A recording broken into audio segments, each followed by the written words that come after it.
Another day, another topic. Leo tutazame njia rahisi ya kuondoa nuksi, mikosi, matatizo, mabalaa. Kama una mkosi kila ukienda kuomba kazi imekuwa ni tatizo, sasa nakupa njia rahisi sana ambayo utaifanya hapo nyumbani. Ukishafika nyumbani, chukua sukari kisha weka kwenye bakuli kidogo sana. Baada ya kuweka sukari katika kibakuli chako, kaa chini kisha unuia matatizo yako yote, lakini hakikisha muda huo kuanzia saa 5 mpaka saa 6 hivi usiku. Baada ya hapo, weka nia yako yote, matatizo yote yanayokusibu.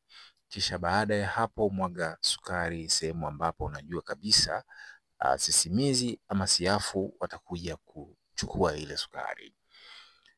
Na kuambia hivi, hii tiba ni kubwa sana na ni rahisi mno kufanya kwa mtu yeyote. Fanya zoezi hili kisha njoo chini ya comment ujibu nini kimetokea.